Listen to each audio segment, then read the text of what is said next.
The crystalline spires of the Galactic Council chambers stretched toward the artificial sky of Station Harmony, their surfaces reflecting the nervous energy of 1,000 species gathered in emergency session. Ambassador Elena Vasquez adjusted her simple black uniform, a stark contrast to the elaborate ceremonial garments worn by representatives from across the galaxy. The humans were still the newcomers here, barely 50 years since first contact, but today they sat at the center of attention for all the wrong reasons. The Zephyrian Empire had declared war. Admiral Kethvar of the Zephyrian Imperial Navy stood at the central podium, his 8-foot frame draped in midnight blue armor that seemed to absorb light itself. Forearms gestured dramatically as his translated words echoed through the chamber with mechanical precision. For too long, the younger races have been coddled by this council. Kethvar's voice boomed through the translation matrix. The humans particularly have shown dangerous independence, refusing to acknowledge their proper place in the galactic hierarchy. They ignore trade restrictions, settle worlds without permission, and, worst of all, they dare to question Zephyrian authority in matters of galactic security. Elena exchanged glances with General Marcus Chun, the weathered military advisor, sitting beside her. Chen's face remained perfectly neutral, but she caught the slight twitch at the corner of his mouth. The same expression he'd worn during poker games back at the Academy. The Zephyrian Empire has maintained peace in this galaxy for 3,000 years, Kethvar continued, his 4 arms now spread wide in a gesture of supreme confidence. We have guided primitive civilizations toward enlightenment, protected the weak from the strong, and established order where chaos once reigned. The humans threaten this sacred balance. A murmur rippled through the assembled delegates. The Altarian ambassador's feathered crest fluffed with anxiety, while the silicon-based crystalline representative's body flickered between angry orange and fearful blue. Even the normally stoic Corvin delegation shifted uneasily in their environmental suits. Therefore, Admiral Kethvar raised his primary arms high above his head. By the ancient right of imperial decree, the Zephyrian Empire formally declares a state of war against the human species and all their holdings. Let this serve as a warning to any who would stand with them. The chamber fell silent. Elena felt the weight of 1,000 eyes upon her delegation. This was the moment every diplomat dreaded, when words failed and violence beckoned. She started to stand, her prepared speech ready, but General Chen's hand touched her arm. "May I address the Admiral's declaration?" Chen asked quietly, his voice carrying easily through the chamber's acoustics. Elena nodded, settling back in her seat. She'd known Marcus Chun for 15 years, since they'd served together during the Proxima Colony crisis. If he wanted to handle this, he had a reason. Chun stood slowly, his movements economical and precise. At 63, he still carried himself like the Marine he'd once been, though his hair had gone silver and lines mapped the campaigns across his weathered face.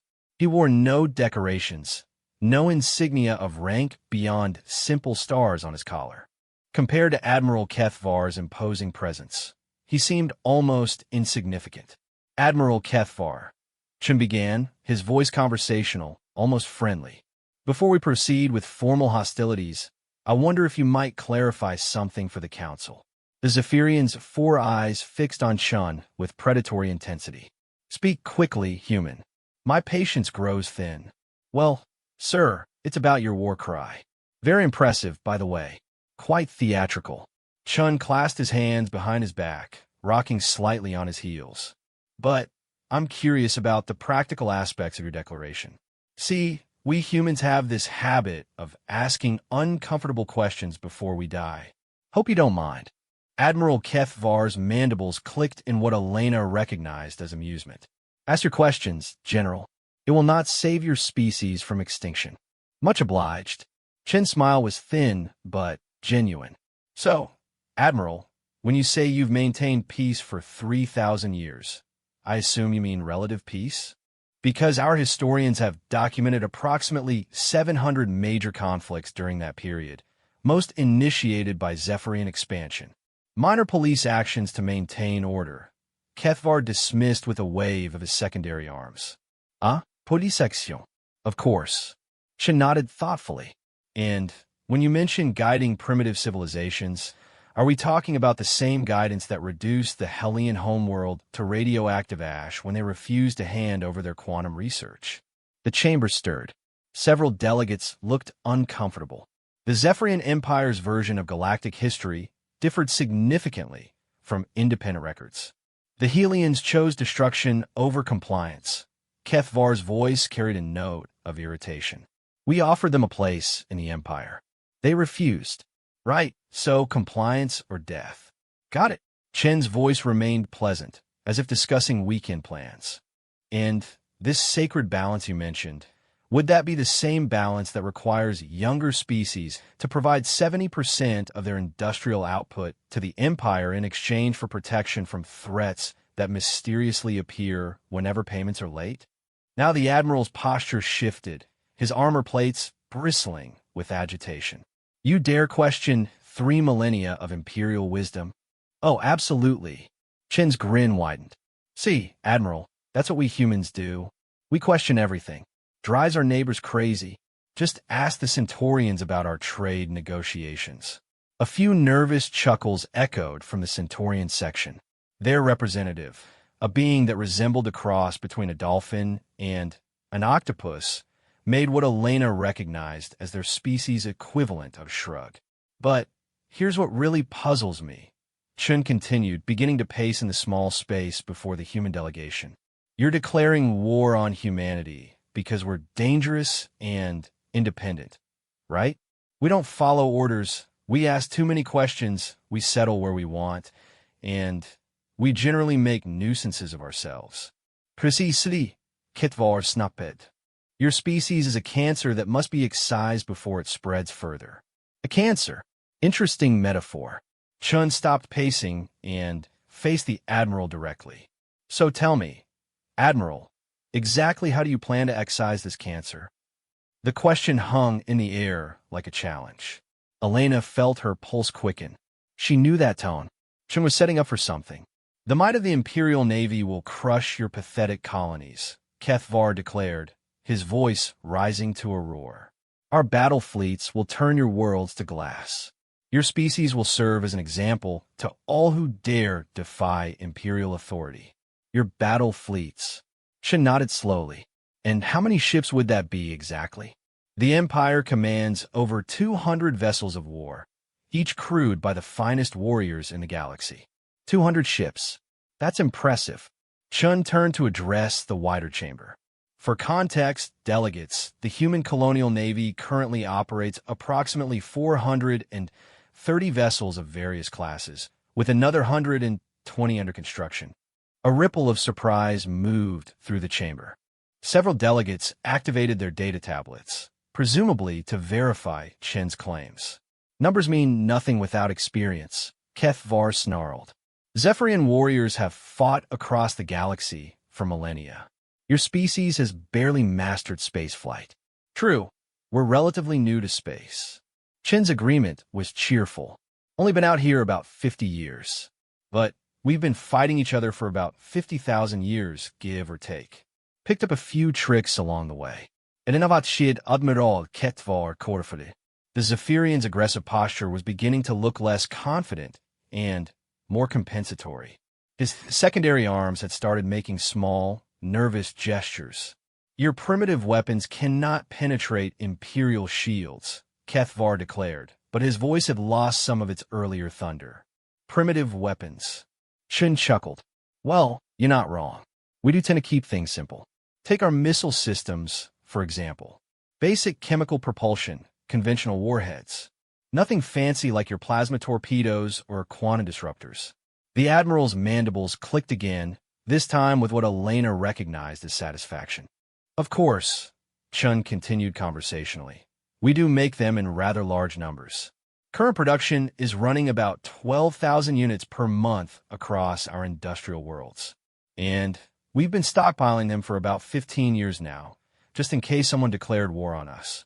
The clicking stopped. Admiral, you mentioned your shields. Very impressive technology. Our scientists tell me they can deflect energy weapons quite effectively. But here's the thing about chemical explosives. Chen's voice dropped to a conspiratorial whisper that somehow carried throughout the chamber. They don't much care about energy barriers. Elena watched the color drain from Admiral Kethvar's face, his blue-tinged skin turning an unhealthy gray. Now, let's talk about ground forces. Chun continued, his tone brightening again. I imagine Zephyrian warriors are quite formidable. Your species has that whole four-armed advantage, plus natural armor plating. Very intimidating. Imperial legions have never known defeat, Kethvar managed, though his voice lacked its earlier conviction. I'm sure they're very brave. How many legions are we talking about? 27 full legions, each comprising 10,000 elite warriors. 270,000 soldiers. Respectable. Shin nodded approvingly. For comparison, humanity maintains standing armies totaling approximately 40 million personnel across our colonies, with another 100 million in reserves. But I suppose quality count for something. The chamber was deadly quiet now. Even the usually restless Altarians sat motionless, hanging on every word. Of course, there's one tiny logistical issue we should probably discuss, Chun said, his voice taking on an almost apologetic tone. See, Admiral, your empire spans what, maybe 40 systems? All connected by those beautiful crystalline gates your ancestors built. Marvelous technology, very efficient for moving ships and supplies around. Kethvar said nothing, but Elena could see his hands trembling slightly. Here's our little problem, though. We humans, we're scattered across about 300 systems. No fancy gate network, just good old-fashioned jump drives. Takes longer to get around, but it does have one advantage. Chun paused, letting the silence stretch. When he spoke again, his voice was deadly serious. Admiral, your entire empire depends on 12 primary gate nexuses. 12 choke points that control all movement and communication across Zephyrian space. Now, what do you suppose would happen if those gates suddenly stopped working? The Admiral's armor plates were now visibly shaking.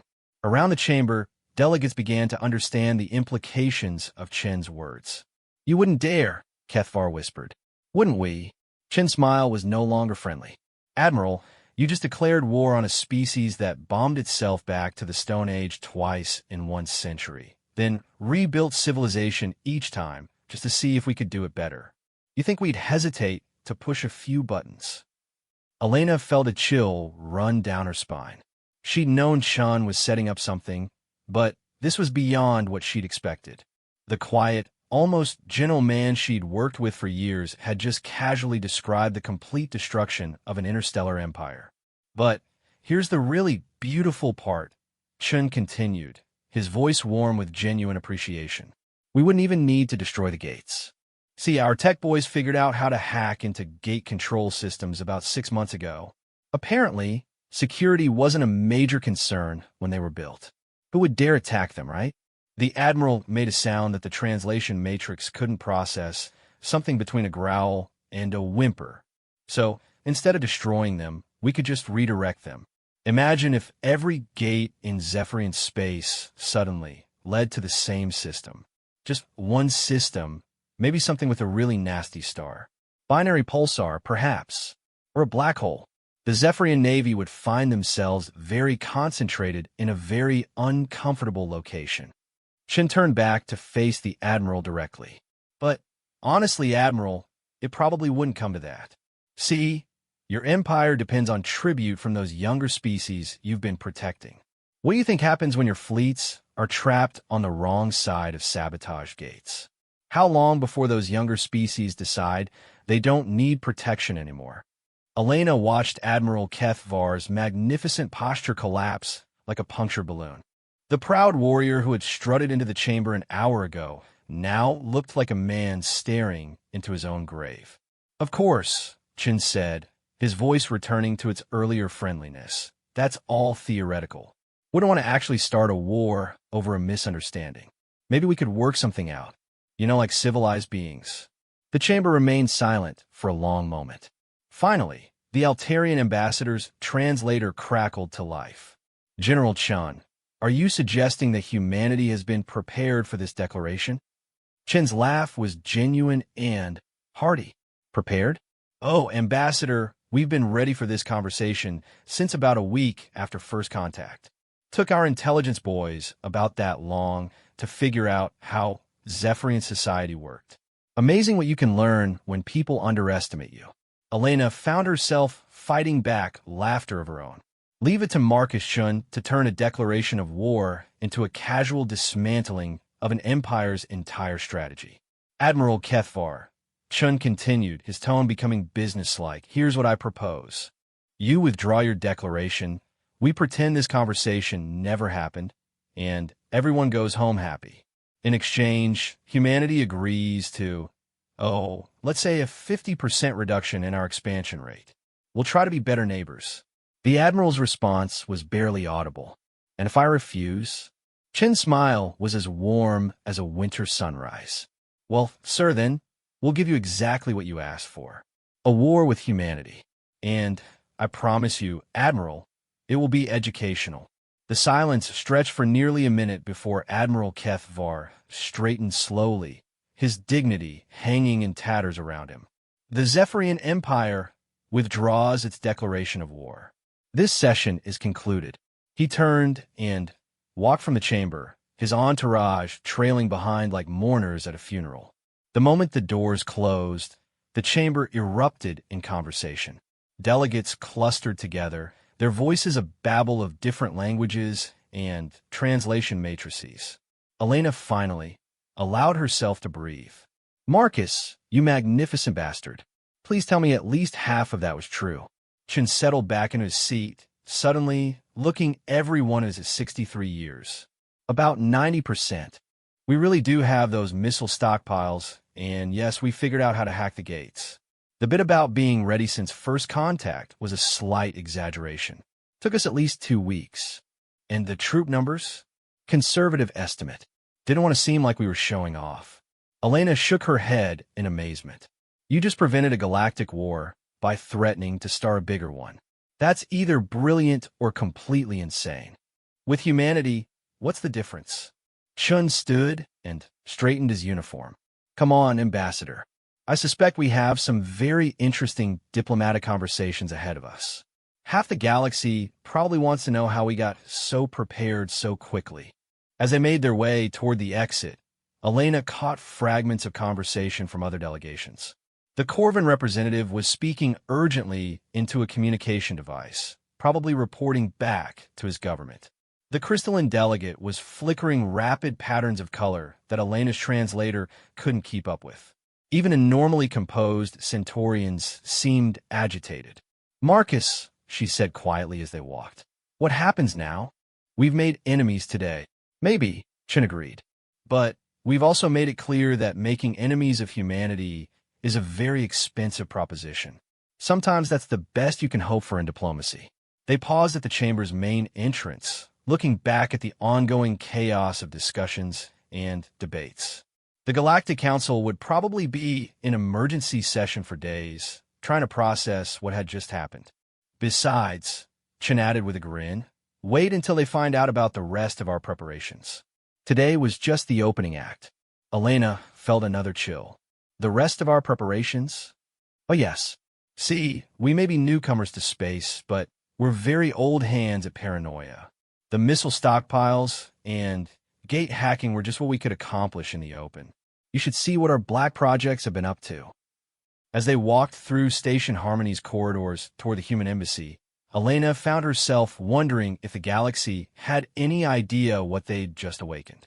Humanity had been content to be the quiet newcomers, learning and growing and trying to fit in. But when pushed, they'd shown their teeth. And, judging by Marcus Chen's satisfied expression, they'd barely begun to show what they were truly capable of. The war Admiral Kethvar had declared would never happen.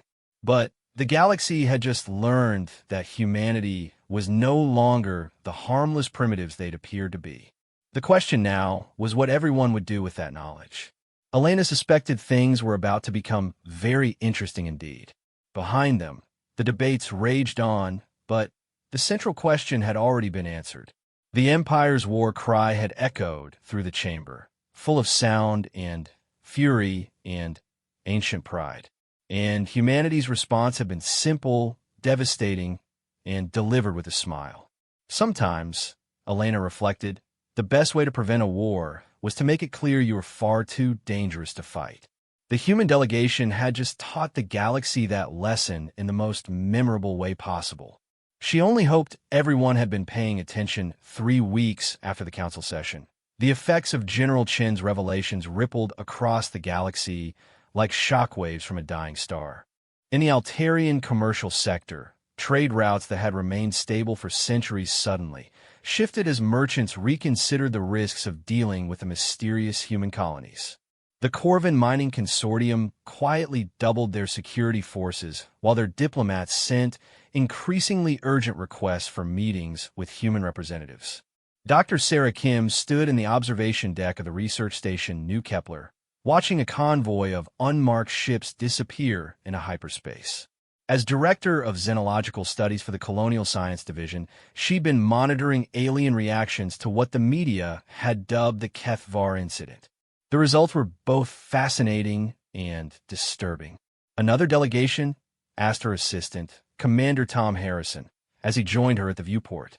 "Seventh one this week," Sarah replied, consulting her data tablet. That was the hegemony of Sirius. Apparently, they want to discuss mutual defense agreements. Tom whistled softly. "That's a big shift. 3 weeks ago, they wouldn't even acknowledge our territorial claims in the Outer Rim." Sarah nodded, her expression thoughtful. The Sirius hegemony controlled 15 systems along humanity's border, and they've been consistently hostile to human expansion since first contact. Now they were practically begging for alliance treaties. "It's not just the hegemony," she continued. "We've had contact requests from 47 different species or political entities since the council session. Everything from minor trade unions to major galactic powers. They all want to know the same things. Which are, how long have we been planning for war? How much military capacity do we actually have? And, most importantly, are we planning to expand our influence beyond our current borders?"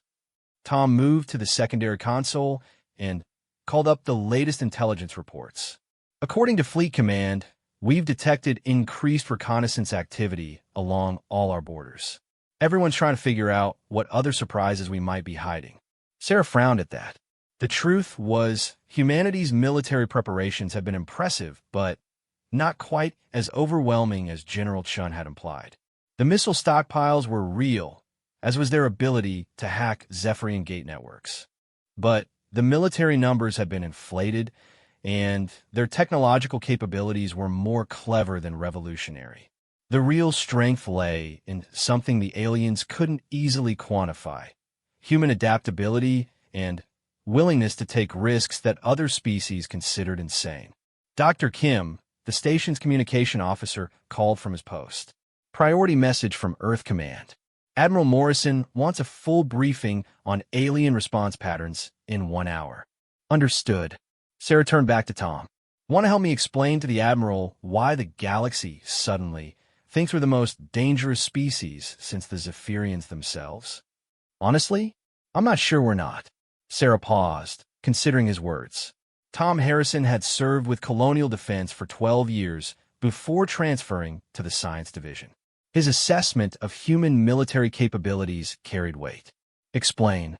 Tom pulled up a holographic display showing human space and the surrounding regions. "Look at the expansion pattern. In 50 years, we've gone from 1 system to 300.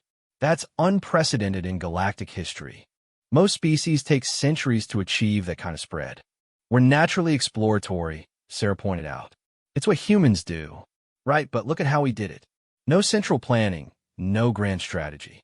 Just thousands of independent groups going wherever they wanted, establishing colonies, setting up governments, building infrastructure. It's completely chaotic by galactic standards." Sarah studied the display. He was right. Human space looked like a 3-dimensional spider web, with colonies connected by trade routes and communication networks that followed no logical pattern. Other species had neat, orderly expansion zones with clear borders and systematic development. From an alien perspective, Tom continued, we must look completely unpredictable. They can't model our behavior because we don't follow their assumptions about how civilizations work.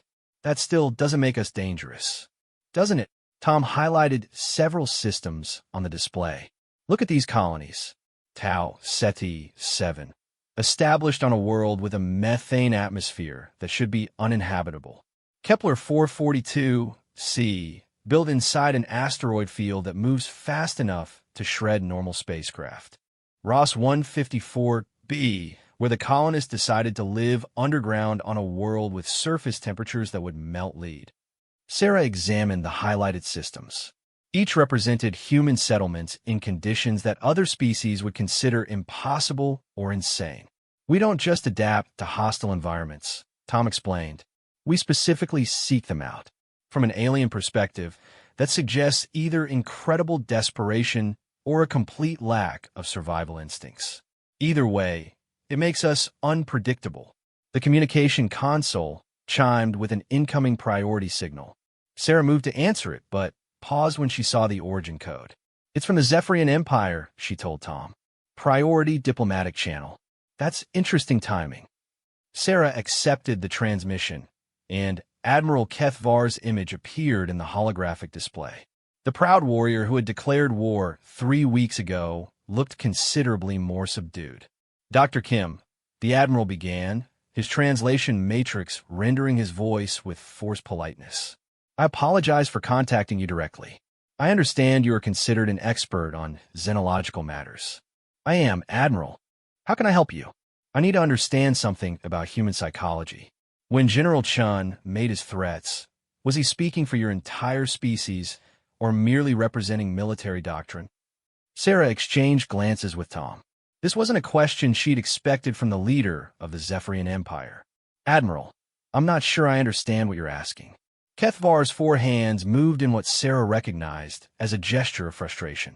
In Zephyrian society, military leaders speak only for military forces.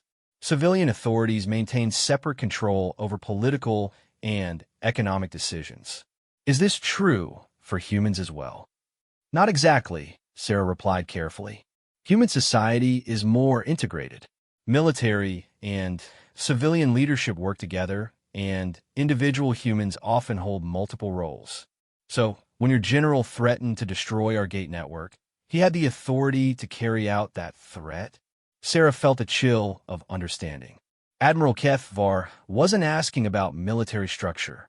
He was trying to figure out if humanity's response had been a negotiating position or a genuine threat. Admiral, may I ask why this matters to you? Because, Kethvar said, his voice dropping to barely above a whisper, we have been analyzing your species' military capabilities. Our intelligence indicates that General Chin's numbers were conservative. Tom shot Sarah a look of surprise. If the Zephyrians had better intelligence than they'd revealed in the council chamber, this conversation was about to become very important. Our current estimates suggest humanity commands over 800 warships of various classes, not the 400 your general mentioned. Your missile production is running closer to 20,000 units per month, not 12. And your ground forces. Kethvar paused, his secondary hands making small, agitated gestures. Our best estimates put human military personnel at over 200 million individuals, with another 500 million in what you call militia reserves. Sarah felt her mouth go dry. Those numbers were classified at the highest levels. How had the Zephyrians obtained them? Admiral, I'm not in a position to confirm or deny military intelligence. Understand. But please, Dr. Kim, answer me this. If these numbers are accurate, why has humanity allowed the Zephyrian Empire to maintain its position of authority in this region? You possess the capability to dominate this entire sector of the galaxy, yet you continue to present yourselves as peaceful newcomers. The question hung in the air like an unexploded bomb. Sarah realized that Admiral Kethvar had stumbled onto something the human leadership had been trying to avoid, the recognition that humanity was already the dominant military power in this region of the galaxy. Admiral, Perhaps it would be better to discuss this through official diplomatic channels. Dr. Kim, please. I'm not seeking intelligence. I'm trying to understand if my empire should prepare for conquest or if humanity truly desires peaceful coexistence. Tom moved closer to the communication console, his expression grim. As a former military officer, he understood the implications better than Sarah. Admiral, Tom interjected, what makes you think humanity wants to conquer anyone? Kethvar's attention shifted to Tom. Commander Harrison, I presume? Your military record indicates service in several border conflicts. How do you know my record? We have been studying human military personnel since the council session. Your species' approach to warfare is unique. You prefer to avoid conflicts when possible, but when forced to fight, you commit overwhelming force with little regard for your own casualties. Sarah watched Tom's expression harden. Is that a criticism, Admiral? No, an observation. Most species fight to minimize losses. Humans fight to win, regardless of cost. This suggests either desperation or supreme confidence. Or we just really don't like losing, Tom said dryly. Precisely what concerns us, Kethvar admitted. A species that treats warfare as a problem to be solved rather than a contest to be won represents a fundamental challenge to establish galactic order. Sarah began to understand the Admiral's real concern. The Zephyrian Empire had maintained dominance for 3,000 years by being the strongest military force in their region. They'd never encountered a species that approached warfare as humans did, not as a display of power or a means of gaining resources, but as an engineering problem requiring efficient solutions. Admiral, I think you're overcomplicating this. Humans generally prefer to be left alone. We explore, we settle new worlds, we trade with whoever wants to trade. We don't have imperial ambitions. But that is exactly what frightens us, Kethvar said. An imperial species we could understand and eventually defeat. But a species that expands without conquest, that builds military forces without apparent aggressive intent, that prepares for wars they claim not to want. He gestured with all four hands. How does one negotiate with such a species? Tom stepped forward. Admiral, with respect, I think you're asking the wrong question. You shouldn't be asking how to negotiate with us. You should be asking why we haven't already started the war you declared. The Admiral's armor plates shifted nervously. Explain. Simple, Tom replied. If humanity was really the threat you think we are, why would we bother with diplomacy? Why warn you about our capabilities instead of just using them? Why give you a chance to withdraw your declaration instead of accepting it and ending the Zephyrian Empire in a matter of weeks? Sarah watched as understanding dawned in Kethvar's four eyes. The Admiral was beginning to realize that humanity's greatest weapon wasn't their military capability. It was their apparent reluctance to use it. You could have destroyed us, Kethvar said slowly. Probably, Tom agreed. Still could if we really wanted to. But, Admiral, do you know what would happen to this region if the Zephyrian Empire suddenly disappeared? Chaos. Dozens of species would begin fighting over former imperial territory. Exactly. And then humanity would have to deal with hundreds of small conflicts instead of one large, stable empire. From our perspective, the Zephyrian Empire serves a useful purpose. You keep order in your territory, we keep order in ours, and everyone benefits from stability. Sarah marveled at Tom's diplomatic instincts.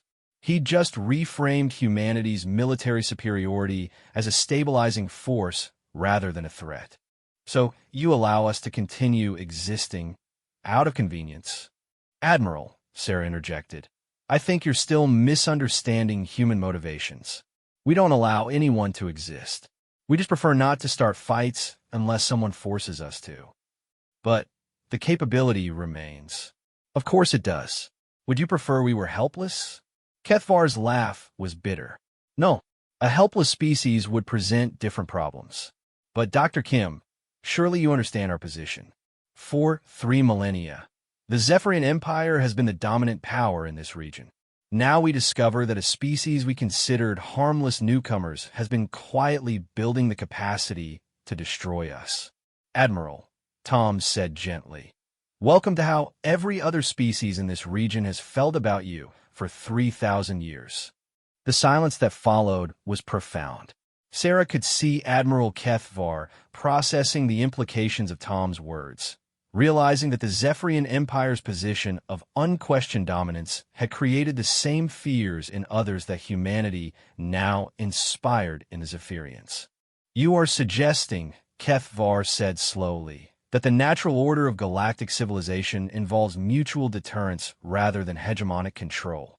"We're not suggesting anything," Sarah replied. "We're just explaining how humans see the situation. Every species has the right to defend itself. Every species also has the right to exist without being conquered or controlled. Those two principles can coexist, but only if everyone respects them. And if a species refuses to respect those principles?" Tom's smile was grim. "Then they discover why humanity builds so many missiles." Admiral Kethvar stared at them for a long moment. When he spoke again, his voice carried a note of something Sarah couldn't quite identify. Respect, perhaps, or resignation. "Dr. Kim, Commander Harrison, I thank you for this conversation. It has been educational.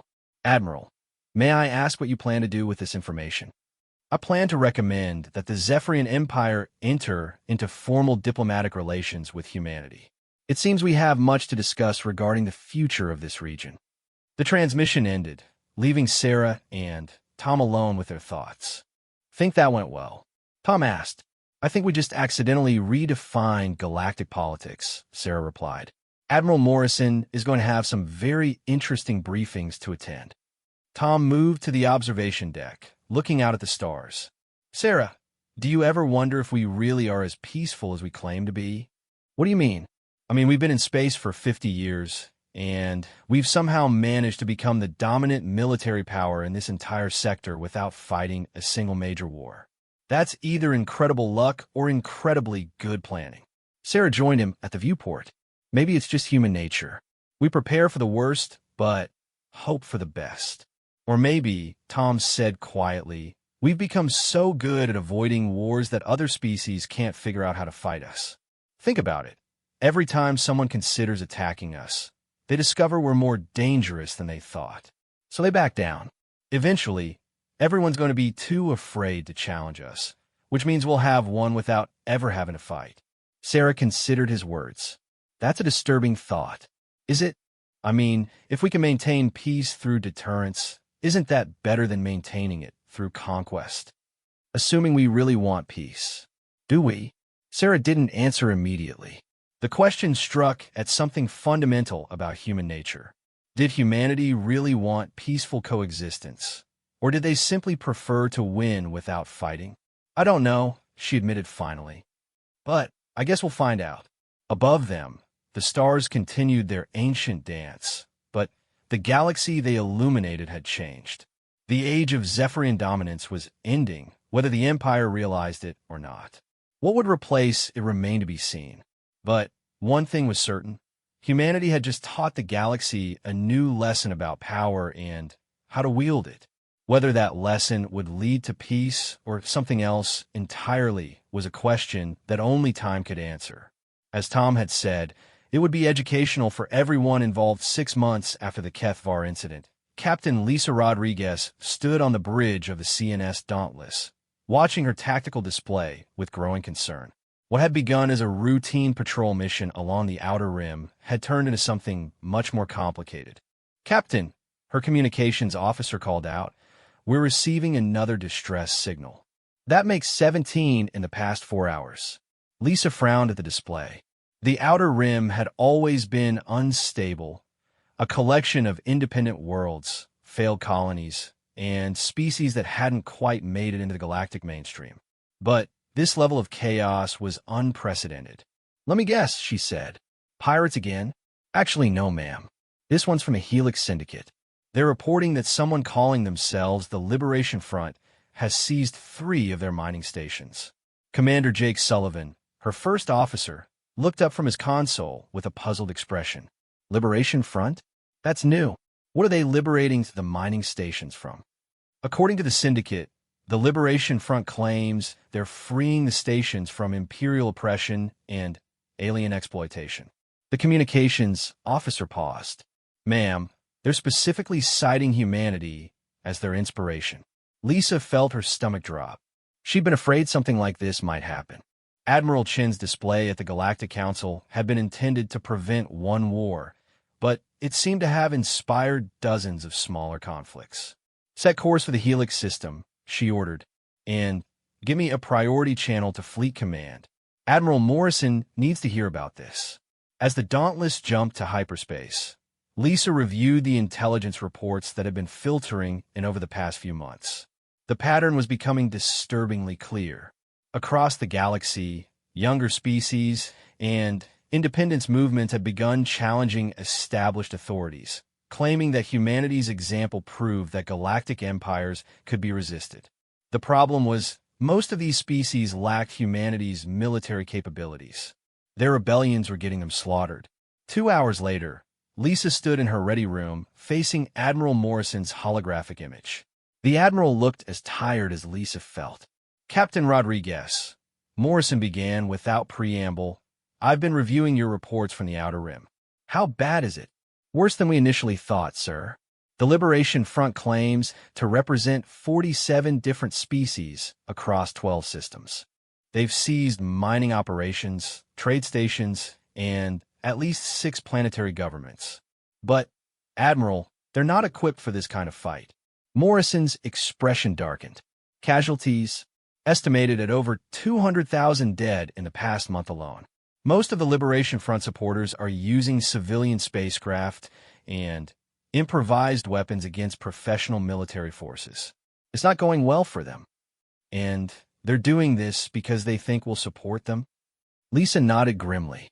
They've been broadcasting recordings of General Chin's speech at the council.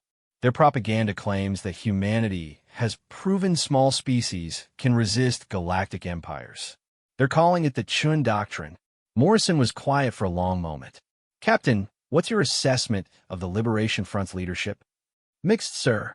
Some of them seem genuinely committed to independence and self-determination. Others appear to be opportunists using the chaos to grab power or settle old grievances. But, Admiral, regardless of their motivations, they're getting massacred. And if we don't intervene, the established powers will crush them, and we'll be blamed for inspiring a rebellion we didn't support. If we do intervene, Lisa paused. Sir, we'll be starting the very war General Chun was trying to avoid. Morrison leaned back in his chair. Captain, I'm transmitting new orders.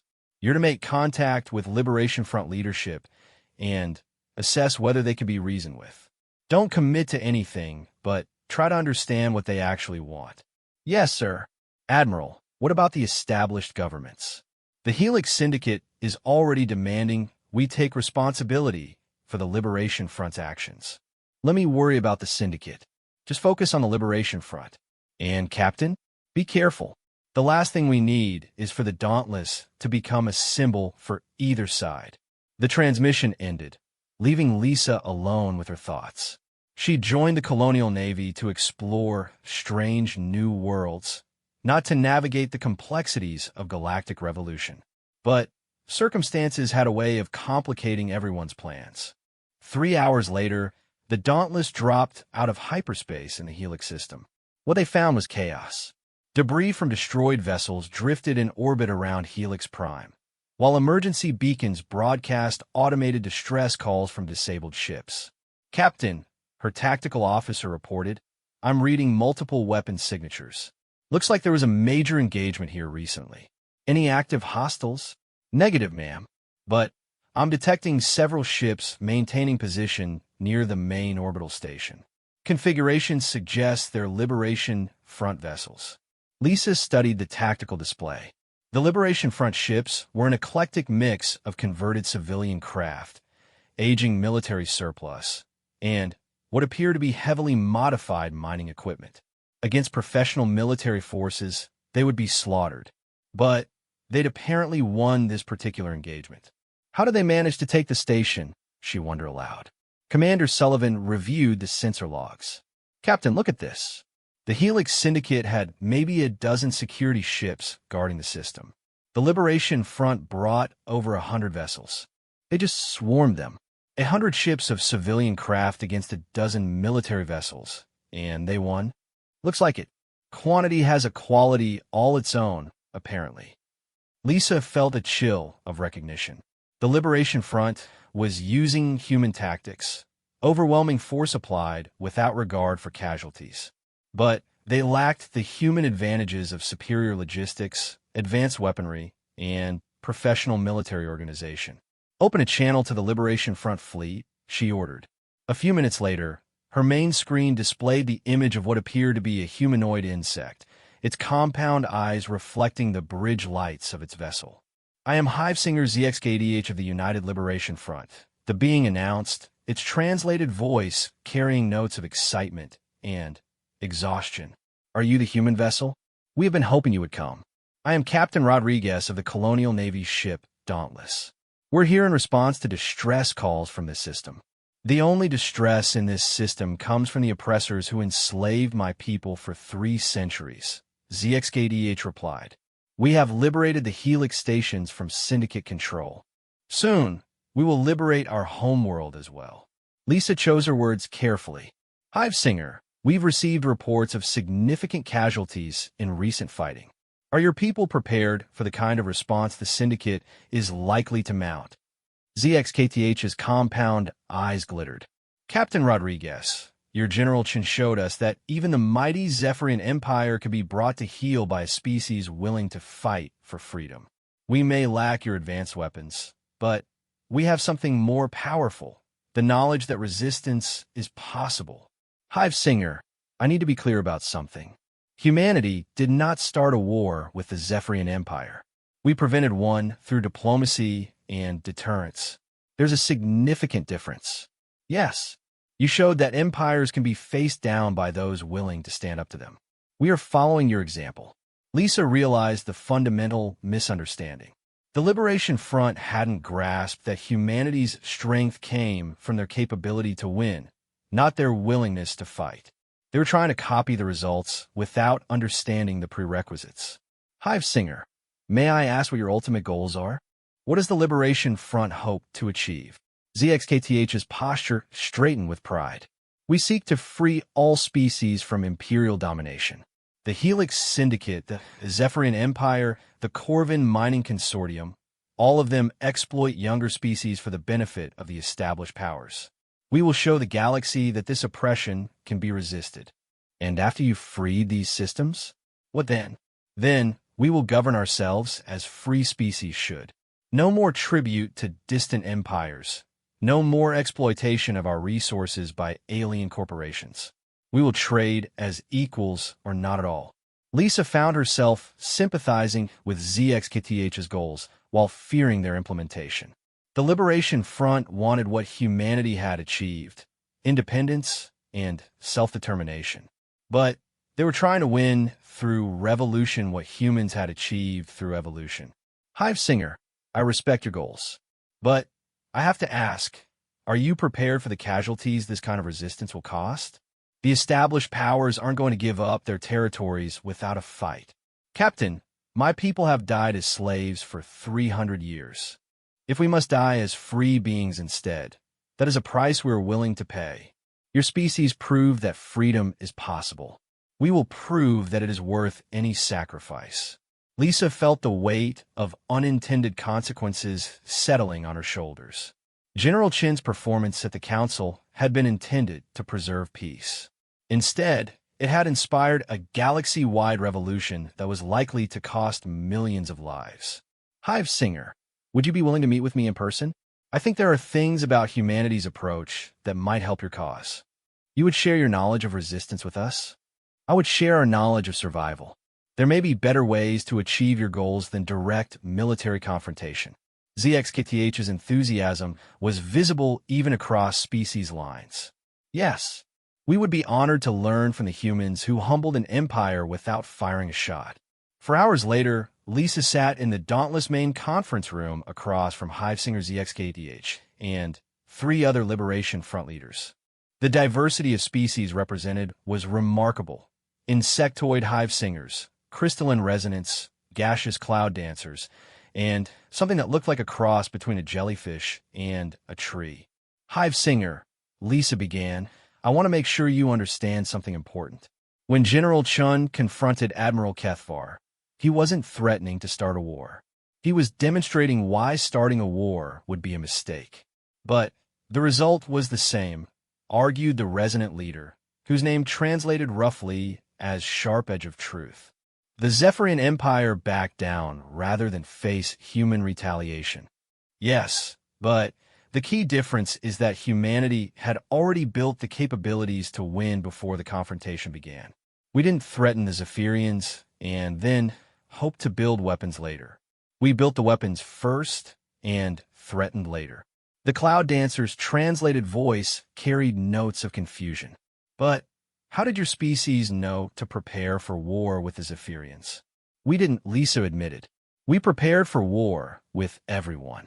The Liberation Front leaders exchanged glances. Everyone, ZXKDH asked. It's a human peculiarity, Lisa explained. We tend to prepare for threats that might never materialize. When we first encountered galactic civilization, we immediately began analyzing potential conflicts and building defenses against them. Not because we wanted to fight, but because we wanted to make sure we could if we had to. Sharp Edge of Truth's crystalline body flickered with agitation. You're saying the Liberation Front has made a strategic error. I'm saying you're trying to fight from a position of weakness, which is extremely dangerous. Successful resistance requires either overwhelming strength or overwhelming support from other powers. The Liberation Front currently has neither. Then, what would you suggest? Asked the tree jellyfish being, whose name was unpronounceable but translated as Ancient Roots Deep Waters. Lisa had been thinking about this question since receiving Admiral Morrison's orders. The Liberation Front represented everything humanity claimed to support: self-determination, freedom from oppression, the right of species to govern themselves. But their methods were going to get them all killed. What if, she said slowly, instead of fighting for independence, you fought for representation? Explain, ZXKTH requested. The established powers maintain control because they provide essential services, defense, trade infrastructure, conflict resolution. If you simply destroy those systems, you create chaos. But if you can provide better alternatives, you can attract support from other species. We lack the resources to provide such alternatives, Sharp Edge of Truth pointed out. But humanity doesn't, Lisa said, and neither do several other species that have been quietly building their own capabilities while staying out of imperial politics. Ancient Roots Deep Waters' translator crackled with interest. You are suggesting an alliance of independent species? I'm suggesting that successful resistance requires more than just the will to fight. It requires the ability to offer something better than what you're fighting against.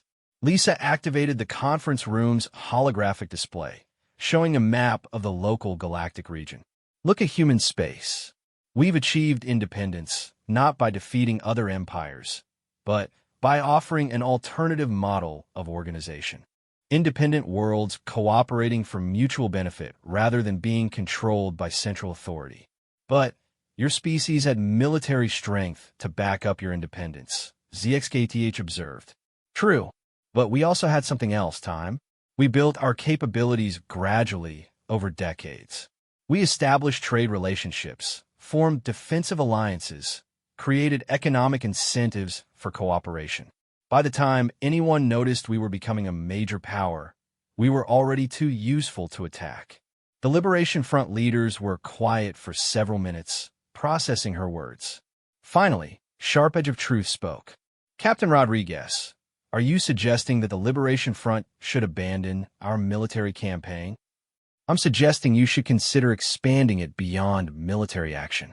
Revolution isn't just about destroying the old system. It's about building something better to replace it. And would humanity assist in building such alternatives? Lisa felt the weight of the moment. Her next words could reshape the political landscape of the galaxy or start the very war everyone had been trying to avoid. That, she said carefully, would depend on what kind of alternatives you want to build. The meeting continued for several more hours, but Lisa could see that something fundamental had shifted. The Liberation Front leaders were beginning to think beyond immediate military objectives toward longer-term political goals. Whether that would lead to peace or simply more sophisticated warfare remained to be seen. But for the first time since the chaos began, Lisa felt a glimmer of hope that there might be a way forward that didn't involve massive bloodshed. As the Liberation Front leaders returned to their ships, ZXKTH paused at the airlock. "Captain Rodriguez, may I ask you something personal?" "Of course." "When your General Chun faced down the Zephyrian Empire, was he afraid?" Lisa considered the question. "I think he was terrified, but he did his job anyway." "Good," ZXKTH said. "I would not trust the judgment of a being who could threaten an empire without fear." As the Liberation Front ships departed, Lisa reflected on the conversation.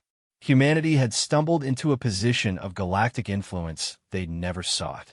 The question now was whether they could use that influence to create something better than the old imperial system, or whether they would simply become the next empire, just with better intentions. Time, as always, would tell. 2 years after Captain Rodriguez's meeting with the Liberation Front, the galactic political landscape had transformed beyond recognition. Ambassador Elena Vasquez found herself standing in what had once been the Zephyrian Imperial Palace, now serving as the headquarters of the newly formed Galactic Cooperative Council. The irony wasn't lost on her. "Ambassador," said Secretary General Kethvar. The former admiral had traded his armor for civilian robes and his title for an elected position. "The morning session is about to begin. Are you ready?" Elena nodded, checking her notes one final time. Today's session would determine the fate of the Corvin Mining Consortium, the latest imperial power to face demands for dissolution from its subject species. The Cooperative Council had spent the past 18 months developing what they called managed transitions, peaceful transformations of imperial systems into voluntary associations.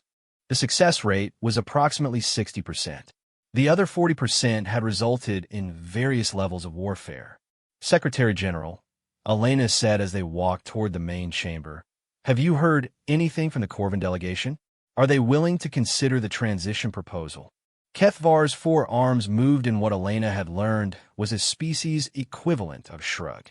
"The Corvin leadership remains skeptical of our methods. They appear to believe that military force is a more reliable guarantor of stability than voluntary cooperation."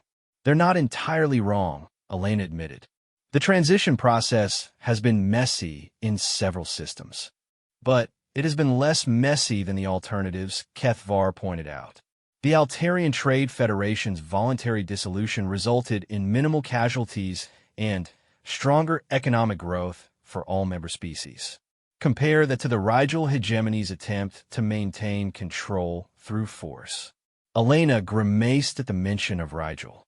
The hegemony's refusal to consider peaceful transition had led to a 3-month war that had devastated 6 systems and left over 10 million dead. The worst part was that the conflict had been entirely preventable.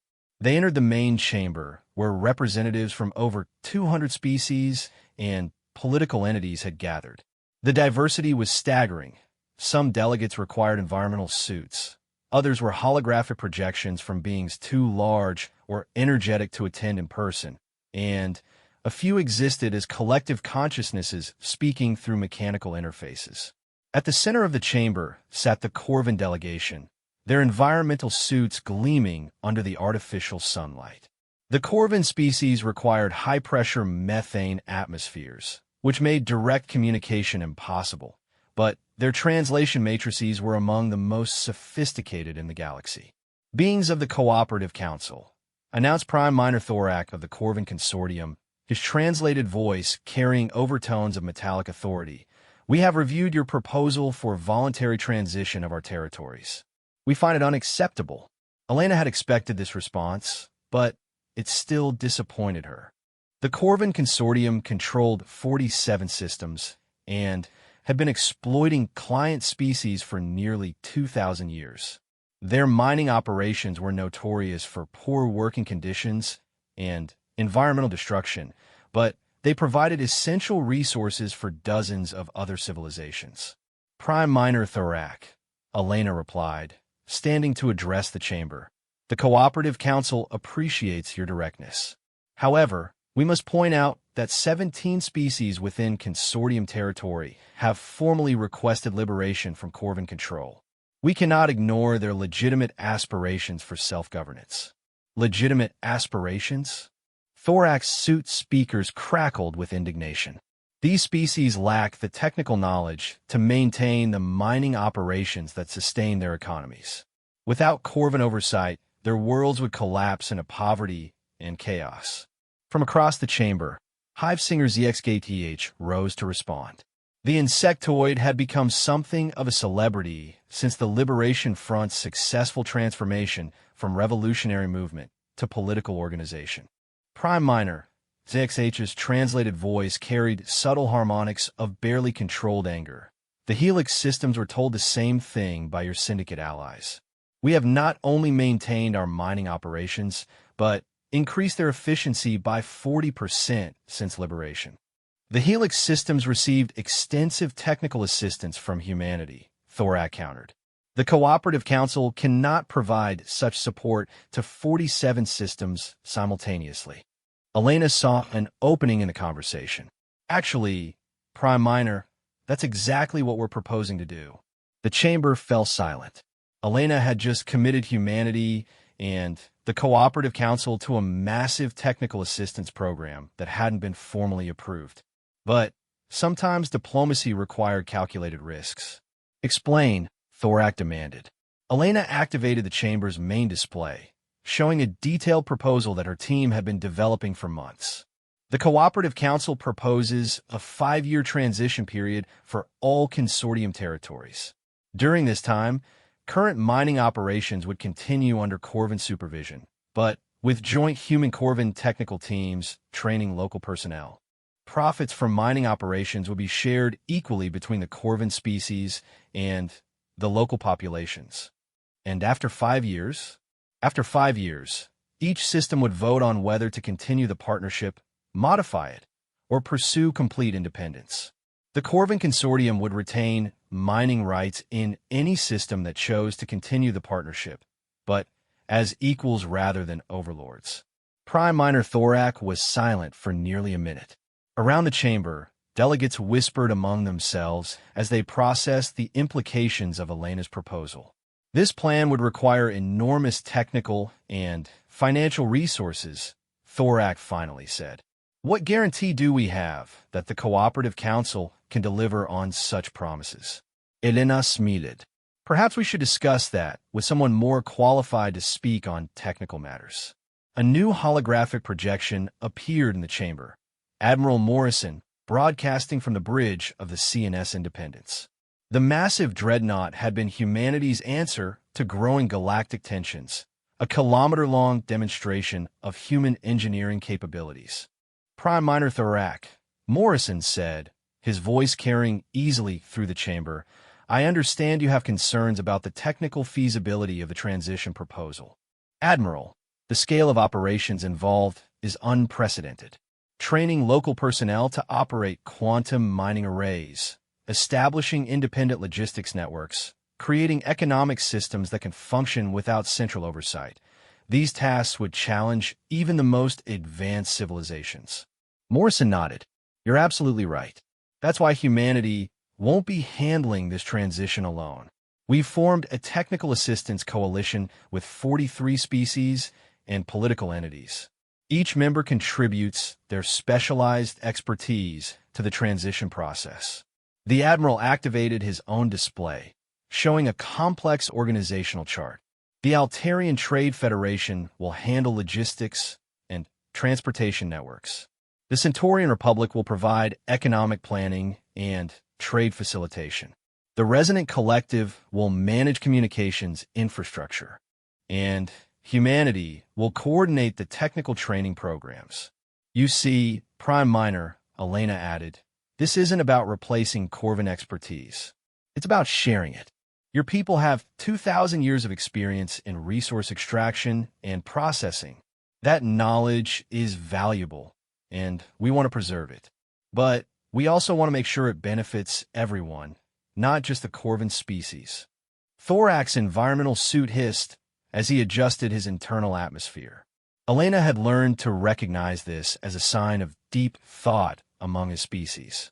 And if the transition fails, if these newly independent systems cannot maintain their operations or defend themselves from external threats, then they can request assistance from the Cooperative Council, Elena replied.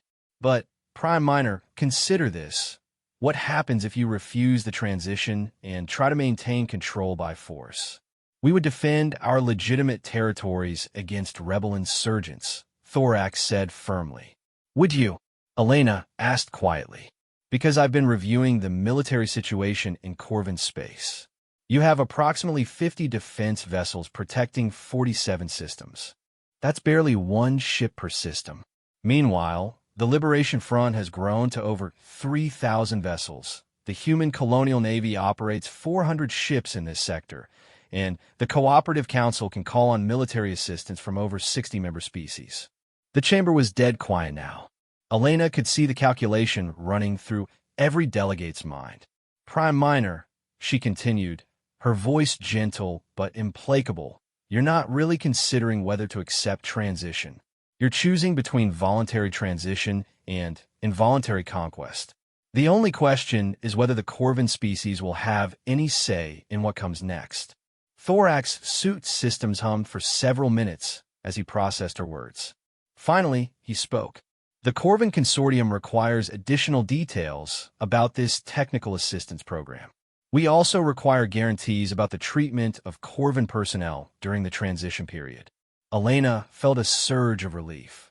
Thorak was negotiating, not refusing. Of course, we've prepared detailed briefings on every aspect of the transition process. Would you prefer to review them privately or discuss them in open session? Open session, Thorak replied immediately. If we are to trust this process, it must be transparent to all. The next 6 hours were grueling. Delegate after delegate raised questions about technical specifications, legal frameworks, economic models, and security arrangements. Elena found herself drawing on 2 years of experience managing similar transitions, but the scale of the Corvin operation was daunting even by Cooperative Council standards. The breakthrough came when ZXKTH proposed something unexpected. Prime Minor Thorak, the Hive Singer said during a break in the technical discussions, would you be willing to accept a pilot program? Choose one system, perhaps one with particularly challenging operations, and let us demonstrate that the transition process can work. If we succeed, you can apply the same model to other systems. If we fail, you can use that failure to renegotiate the terms. Elena held her breath. A pilot program would reduce the risk for both sides, but it would also extend the transition process by years. Thorak considered the proposal. Which system would you choose for this pilot program? That would be your decision, ZXKTH replied. Choose the most difficult system, the one you believe cannot possibly succeed without direct Corvin control. If we can make the transition work there, we can make it work anywhere. Thorak's environmental suit hissed again. After several minutes, he spoke. The Kepler 442 system, 11 mining worlds, 3 gas giant refineries, asteroid belt operations, and a workforce of 47 different species. The logistics alone are nightmarish, and the local populations have been fighting among themselves for decades. If you can make voluntary transition work there, the consortium will consider expanding the program. Elena exchanged glances with Admiral Morrison's projection. Kepler 442 was notorious throughout this sector of the galaxy, a hellish industrial system where environmental destruction and labor disputes had created a powder keg of resentment. Done, Elena said. We'll begin operations in Kepler 442 within 30 days. As the session ended and delegates began filing out of the chamber, Elena found herself alone with Kethvar. Ambassador, the former admiral said quietly, do you really believe this transition process can work on such a scale? Elena was quiet for a moment, considering her answer honestly. Secretary General, I don't know. 2 years ago, I would have said it was impossible.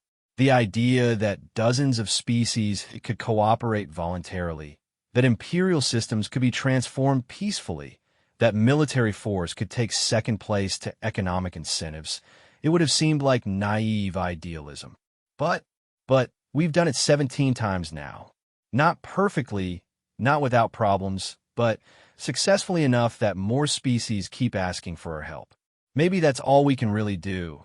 Keep trying, keep learning from our mistakes, and hope that voluntary cooperation really is more efficient than forced submission.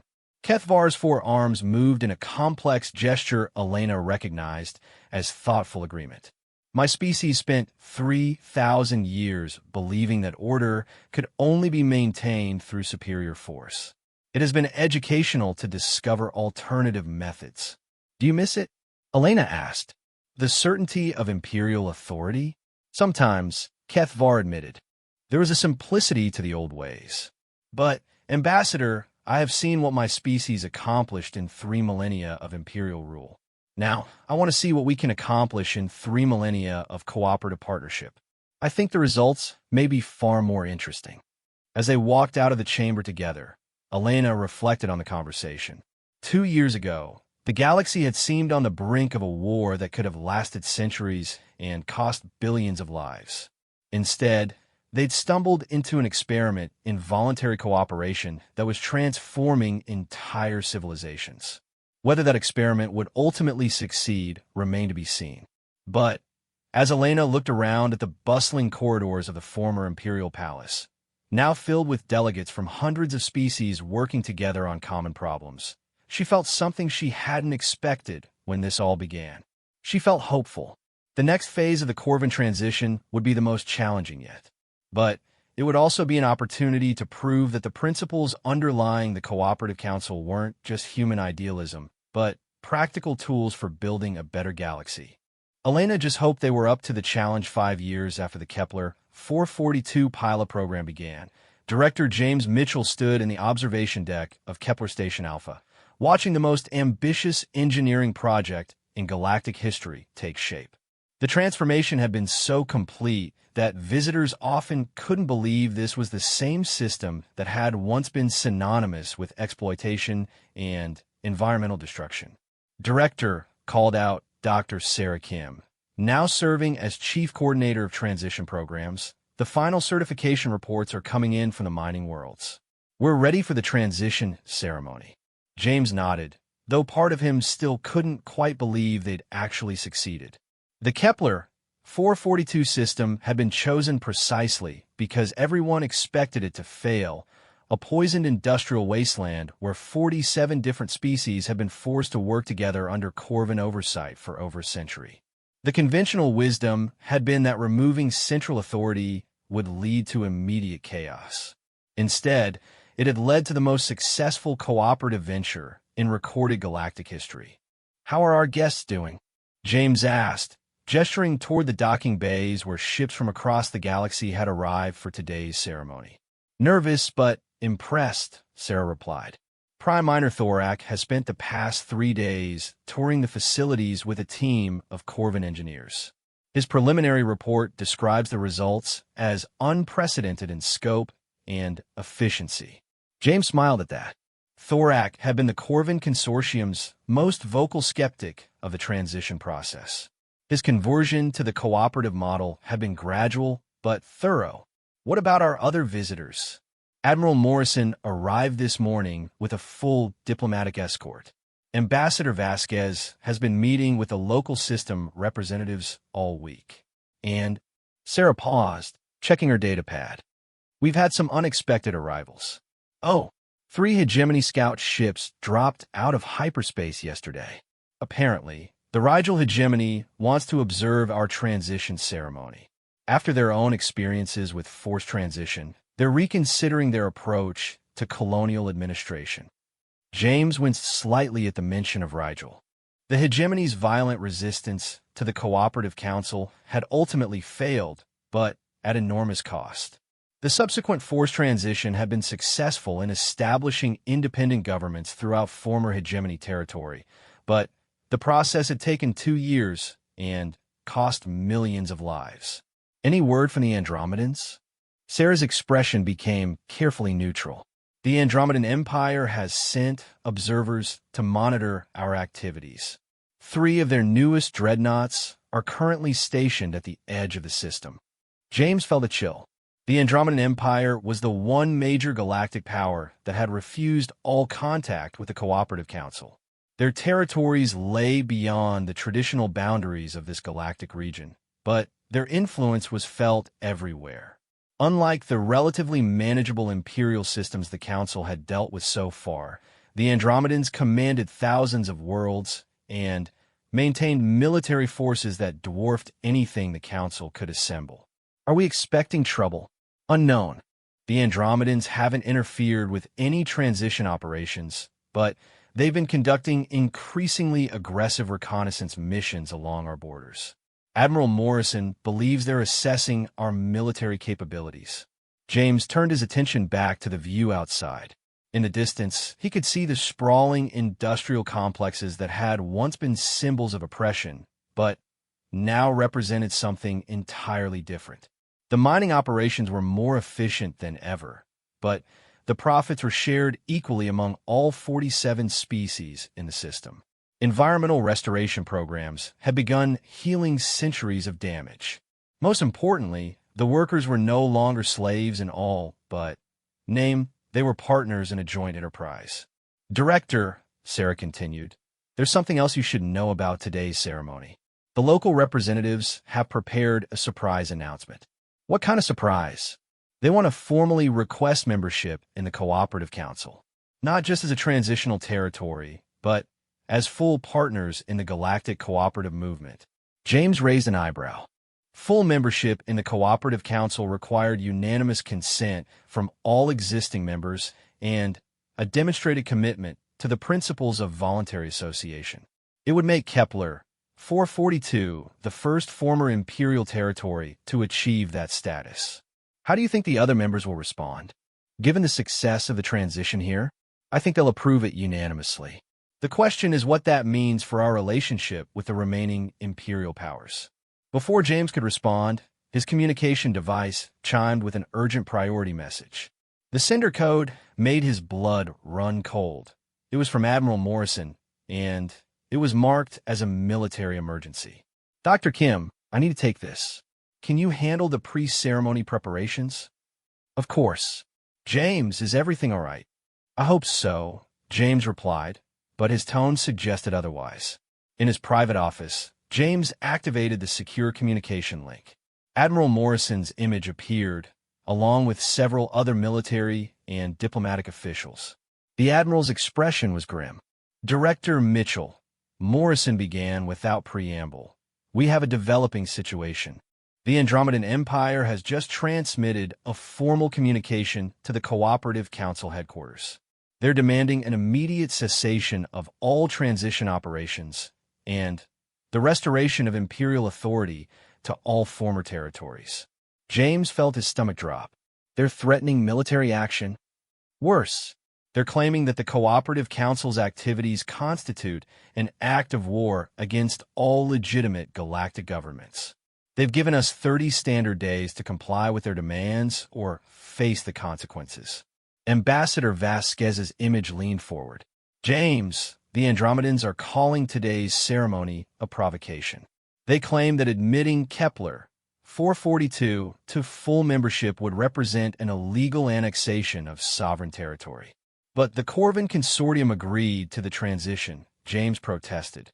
Prime Minor Thorak himself approved the final arrangements. The Andromedans don't recognize the legitimacy of voluntary transition, Morrison explained.